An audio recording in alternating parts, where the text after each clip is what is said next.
seorang wanita yang hidup dengan penderitaan. Dia terpaksa menjadi simpanan polisi selama 3 tahun. Saat ia bekerja, dia juga mendapatkan main serong dari sang manajer yang nakal.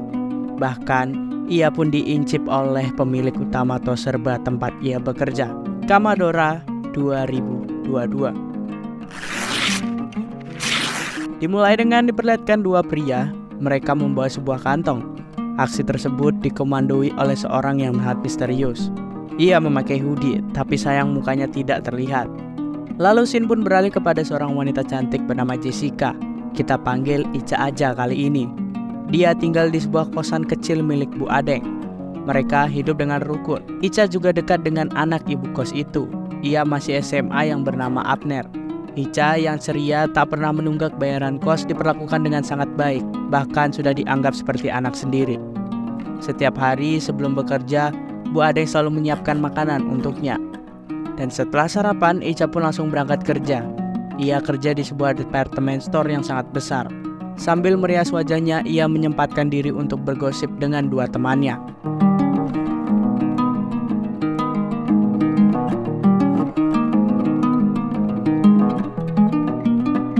Dan tak lama kemudian, seorang manajer bernama Gaves memanggilnya pergi untuk memberikan pengarahan.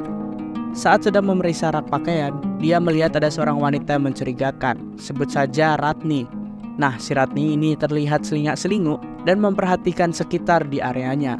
Lalu ia membawa banyak baju ke dalam ruang ganti. Dan kocaknya itu, saat keluar dari sana, perut si Ratni tiba-tiba saja membengkak. Jelas, Ica curiga karena tak mungkin si Ratni ini bunting dalam waktu singkat. Ica pun langsung menahan Ratni itu. Ia mencoba untuk menasehatinya dengan lembut. Namun Ratni juga tidak mau mengakui kesalahannya. Ia malah balik marah kepada Ica dan mencaci makinya. Ia menganggap Ica tidak becus dalam bekerja dan melayani pelanggannya tersebut. Dan karena suasana itu menjadi kacau, kemudian Gaves pun datang. Ia pun mencoba menengahi keributan tersebut kala itu. Namun si Gaves juga gak bisa apa-apa. Karena kalian tahu sendirilah kalau ibu-ibu lagi marah kayak gimana. Ica yang kesal lalu mengacak-acak semua pakaian yang disembunyikan Ratni. Dan jelas Ratni tidak bisa mengelak lagi. Dan satpam pun tiba-tiba datang dan segera mengamankan ibu Ratni tersebut. Ica emang pramuniaga yang berani dan tidak mau barangnya hilang. Karena jika hilang, ia harus dipotong gajinya. Saat Ica kembali bekerja, ia harus melayani pria tua yang sangat nakal. Modusnya sih pengen beli sepatu. Lalu dia menyuruh Ica untuk memakaikan sepatu tersebut. Sebenarnya Ica tahu kalau pria itu hanya ingin modus kepadanya. Lama-kelamaan Ica pun mulai kesel karena pria itu mungkin berani melecehkannya. Keributan pun kembali terjadi kali ini.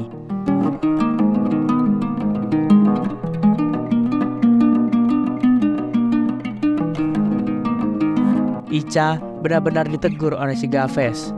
Ia menganggap sikap Ica ini sudah keterlaluan. Ica pun dipanggil ke ruangannya. Di sini Ica diingatkan untuk mengalah kepada pelanggan karena pelanggan adalah raja. Ica lalu menjelaskan kalau dia harus berusaha membela diri, namun si Gaves tidak peduli dan malah berniat untuk memecat Ica. Melihat keadaan Ica yang semakin terpojok, Gaves pun memanfaatkan situasi tersebut. Dia memaksa Ica untuk mengkaraoke. Dengan begitu, si Gaves akan memberinya kesempatan untuk bekerja kembali. Ia pun terpaksa untuk mengikuti perintah dari manajer nakal tersebut. Dan tak lama kemudian datanglah anak dari pemilik departemen store tempat Ica bekerja. Ia bernama Dave. Dia datang ke sini untuk menemui ayahnya di tempat kerjanya. Ayah Dave menyerahkan semua urusan departemen store kepadanya karena dia harus menjalani pengobatan ke Singapura. Setelah itu, Dave pun meminta Ica untuk memilihkan beberapa pakaian yang bagus untuknya. Ia juga meminta Ica membawakan pakaian tersebut ke ruang ganti. Tapi sungguh di luar Nurul, alih-alih mencoba pakaian tersebut, malah Dave menyuruh Ica masuk dan mengajaknya cukur-rukuk.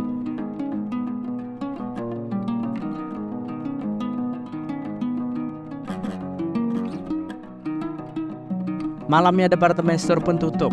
Ica dan kawan-kawan pun bisa pulang untuk istirahat. Ica dijemput oleh pacarnya yang bernama Roman. Dia berprofesi sebagai polisi kala itu. Roman kemudian mengajak Ica untuk jalan-jalan.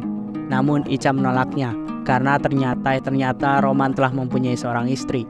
Dari percakapan mereka diketahui kalau Ica terpaksa menjadi wanita gelap milik si Roman selama 5 tahun. karena ayah Ica terkena kasus yang dijebloskan ke penjara. Hanya Romanlah yang tahu keberadaan ayah Ica kala itu. Ica juga berhutang banyak kepada Roman sehingga dia rela diperlakukan kasar. Roman pun kemudian membawa Ica ke penginapan. Ia pun melakukan kegiatan cukur-rukuk bersama. Buset dah si Ica, sehari 3 kali main cukur-rukuk. Keesokan paginya Ica pun baru sampai di rumah. Ia langsung diceramahi oleh si Abner. Bu Adeng pun memperingatkan Ica untuk tidak pulang pagi lagi karena telinga Bu Adeng kepanasan mendengar tetangga bergosip aneh-aneh tentangnya. Selain sebagai pemilik kos, Bu Adeng juga adalah seorang guru. Pagi itu Bu Adeng sedang pergi mengajar, begitu pula dengan si Abner yang pergi ke sekolah. Namun di tengah perjalanan Abner mendapatkan bahwa kabar para guru tidak datang kala itu karena sedang terjadi demo. Daripada gabut di sekolah, Abner pun memilih kembali ke rumah. Ternyata si Abner ini juga nakal guys. Ia juga suka mengintip Ica saat sedang di kamar. Dan tiba-tiba Ica pun terbangun karena ada panggilan dari si Roman. Di sini Roman pun menyuruh Ica untuk mengemasi barang-barangnya karena ada pekerjaan penting yang harus diselesaikan. Lalu Ica pun pergi ke kamar mandi untuk membersihkan diri. Kebetulan dia sedang datang bulan kala itu. Kocaknya dia malah bertemu dengan Abner yang sedang ke gap, sedang olahraga jari. Ica pun tertawa girang melihat kelakuan Abner yang ternyata tidak beda dari remaja kebanyakan. Ica pun juga tahu kalau si Abner suka mengintip. Tapi Ica biarin aja tuh, karena Ica tidak ingin si Abner ini dimarahi oleh si Bu Adeng. Mereka pun lalu masak dan makan bersama layaknya pacaran sedang kasmaran. Setelah itu mereka pun menonton YouTube drama film. Sempat terbawa suasana tapi si Ica hanya bisa karaoke aja tuh.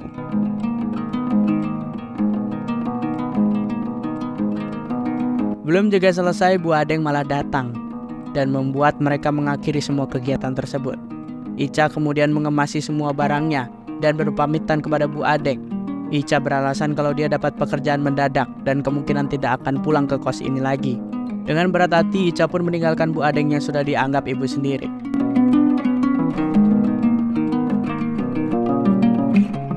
Di sisi lain terlihat teman Ica yang sedang bernegosiasi dengan si Gafes. Ia meminta maaf karena tidak mampu membayar seluruh hutangnya. Ia juga tahu kalau si Gafes ini manajer nakal. Dengan godaan manja, dia pun berhasil mengajaknya untuk cukur-rukuk di kantor. Malam harinya ketika pekerja sudah bersiap untuk pulang, seperti biasa Roman datang dan menanyakan keberadaan Ica. Pegawai lain pun memberitahu kalau Ica sedang berlibur hari ini, makanya dia tidak masuk kerja. Namun Roman tidak percaya dan meminta untuk bertemu dengan Gafes. Tanpa basa-basi, Roman pun langsung meninju Gafes. Rupanya Roman sudah tahu kelakuan Gafes yang suka cukur-rukuk. Orang-orang di sana pun tidak ada yang berani untuk memisahkan mereka karena si Roman ini polisi. Dan di tengah keributan itu, terlihat seorang menyelinap ke dalam gudang di tempat parkir. Dan ternyata itu adalah Ica. Ia pun membakar saklar listrik hingga membuat departemen store terbakar hebat. Ica pun lalu pergi ke ruangan dokumen dan membuka berangkas berisikan uang penjualan dan dokumen penting. Saat sibuk mengantongi uang, Ica pun mendengar suara tembakan. Ternyata Roman melayangkan sebuah peluru ke sahabat Ica pada saat itu. Ternyata Roman juga terlibat dalam peristiwa ini. Ica lalu menyelinapkan dompet dan tanda pengenalnya di dekat temannya tersebut agar orang mengira kalau Ica lah yang meninggal.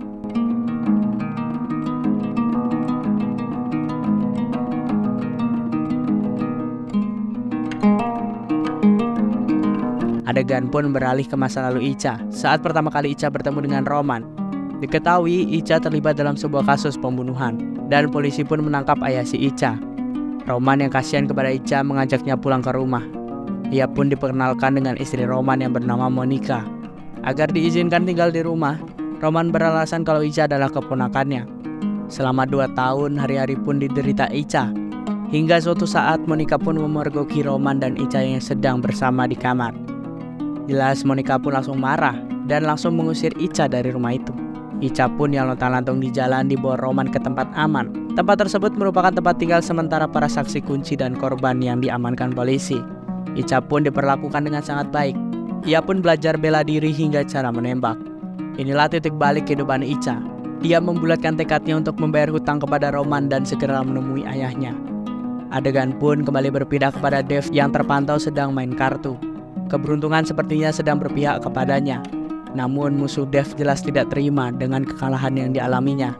Saat Dev tiba-tiba pergi, ia dihujani dengan tembakan dari orang-orang suruhan musuhnya tersebut. Icha pun yang kebetulan ada di sana kemudian mengajak Dev untuk berlindung di tempat aman. Sebagai ucapan terima kasih, ia memperkerjakan Icha di departemen store miliknya. Awalnya dia menjadi tukang bersih-bersih, lalu naik menjadi penyortir, dan 3 tahun kemudian menjadi pramuniaga. Saat sedang bekerja di sinilah Dev mulai menaruh hati kepada Icha. Mereka sering mencuri-curi kesempatan untuk berlibur bersama. Dan sebenarnya Dev ini menempatkan Icha di departemen store sebagai mata-mata bisnis ayahnya. Bisnis tersebut sedang berjalan buruk beberapa tahun terakhir. Jadi dia merencanakan untuk membakar toko tersebut agar mendapatkan uang asuransi. Icha membuat keributan agar bisa dipanggil ke ruangan Gafes. Tujuannya untuk mencari tahu info lokasi tentang dokumen penting yang disimpan. Selanjutnya, Icha pun mengajak Roman untuk mencuri uang di departemen store itu. Icha lalu membakar seluruh toko termasuk ruangan yang penuh dengan dokumen penting, agar polisi tidak tahu kalau departemen store itu akan bangkrut. Rencana mereka berjalan lancar. Dev tinggal menunggu klaim asuransi dan ayahnya akan mendapatkan uang sebanyak 250 juta peso. Icha dan Dev kemudian bersantai untuk merayakan kesuksesannya. Sayangnya di sini Dev harus mengakhiri hubungan mereka, mengingat Icha yang sudah dianggap meninggal dalam kebakaran itu, dan mereka tidak bisa bertemu lagi. Sebagai imbalannya atas kerja keras Icha, Dev memberi uang yang sangat banyak kala itu, dan perpisahan pun akhirnya dilakukan.